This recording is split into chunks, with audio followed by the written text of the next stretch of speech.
Good morning, Europe. You are watching Europe Today.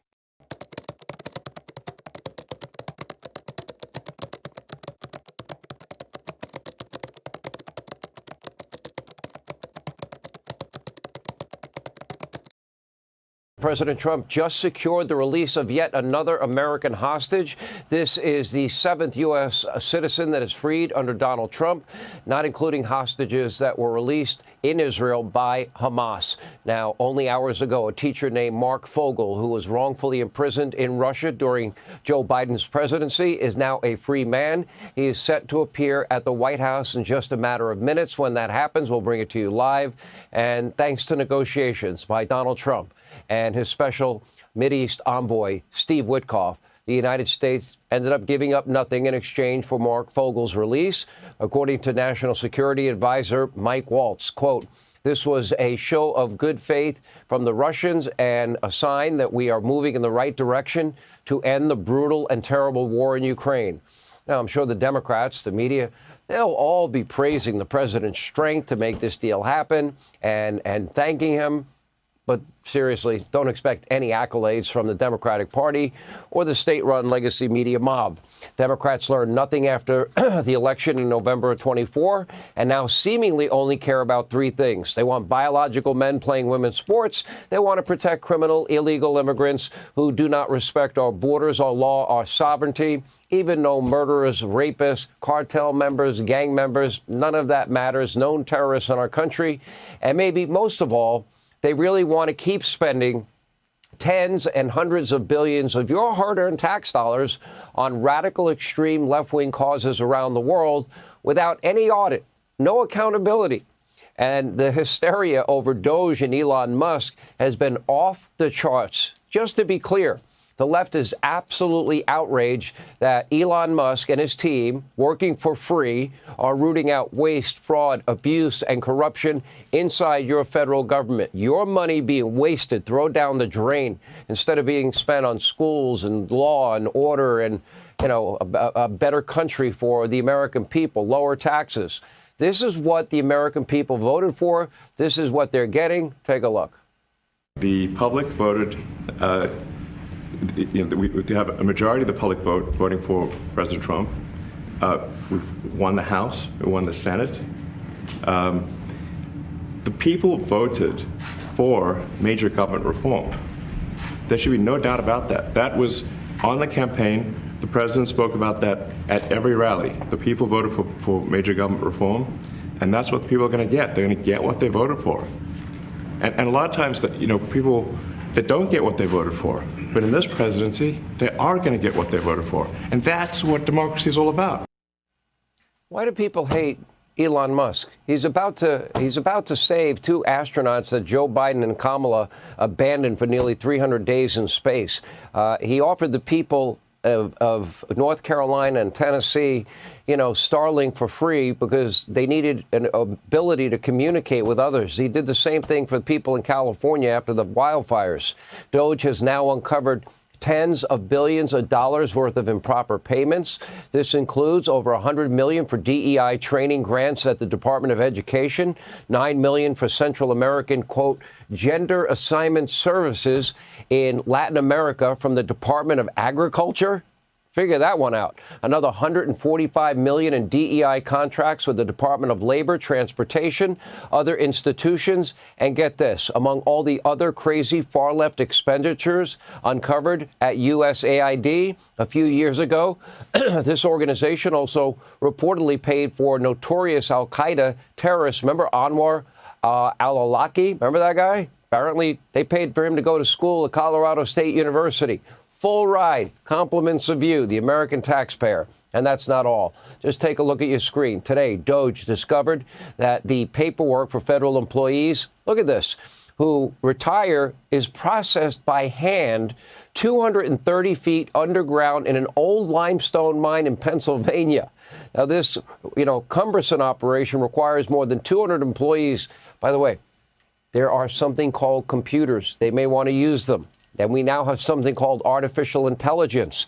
And they're obviously working at a snail's pace. The paperwork operates on a backlog, can take multiple months to process. And meanwhile, 4 FEMA employees, they were just fired for continuing, in spite of the president's order, to send taxpayer dollars to hotels in New York City for illegal immigrants. Remember, FEMA was putting illegal immigrants in 4-star hotels in New York City. That is literally hundreds, if not thousands of dollars a night. People in North Carolina forced to sleep in tents in the middle of winter, months after Hurricane Helene. And as you can see, this is all about accountability, efficiency. But according to the Democrats, the sky is falling. One notorious radical left-wing pastor literally calling for violence. I hope the Secret Service is paying attention against Elon Musk, telling his congregation, we are on the verge of bloodshed and sometimes violence is necessary. We'll run that for you later in the show. Other Democrats lashed out at President Trump. For example, Maxine Dexter is now famous for wanting to, quote, bleep Donald Trump. We'll let you figure out the bleep. I've been told I have 30 seconds, so I am going to tell you that we do have to, I don't swear in public very well, but we have to Trump. Please don't tell my children that I just did that. Okay, apparently this is the latest talking point, too, from the Democratic Party. Take note. They all sound the same. Take a look. And I'll tell you, I'm from Jersey, so I look a little differently. I say, Trump! We are going to beat. I was going to say, but no, we're not. No, I'm not going to say that. Donald Trump and Elon Musk! They're going to bleep Donald Trump. Oh, that's so uplifting, so inspiring, so full of vision for the country. That's really going to help make your life better. And wait, it gets more dumb. For some reason, Democratic Congresswoman Presley also announcing her support for censorship. Take a look.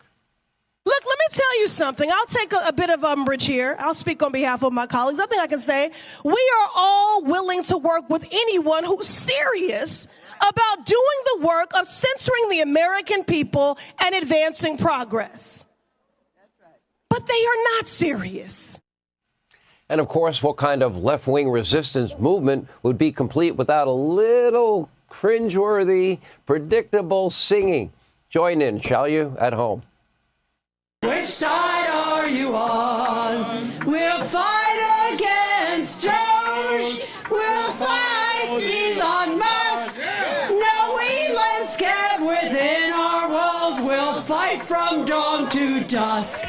Trump's coming for our unions. He wants us all to fail. He wants us all to bow to him, but we want him in jail. And last but certainly not least, here is idiotic senator from Connecticut, Chris Murphy, whining to fake news CNN about the death of democracy, all because Donald Trump, Elon Musk, and Doge are criticizing, waste, fraud, abuse, corruption, and criticizing judicial overreach, because what they can't do at the ballot box electorally, what they can't do legislatively, well, what do Democrats always do? They run to far-left activist judges. Take a look. Senator Murphy, as we look at the developments that have happened in the last 48 hours, what are your concerns about this moment that we're at with the courts, with the president, and with the suggestion from 2 of his top advisors that maybe they defy the court's rulings? Yeah, listen, I mean, this isn't hyperbole to say that we are staring the death of democracy in the eyes right now. The centerpiece of our democracy is that we observe court rulings.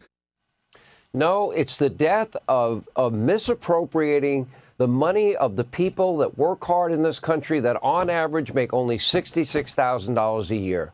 It is using their money to advance your radical Green New Deal, your wokeism, your transgenderism, your DEI-ism worldwide, and not taking care of the American people first. When this is all said and done, I want to extrapolate out how much money every American could have gotten off their taxes if they didn't give this money and spend this money on this radical agenda. That's not the death of democracy. That is the return to constitutional order. That is a return to the vision of our framers and founders, limited government, greater freedom.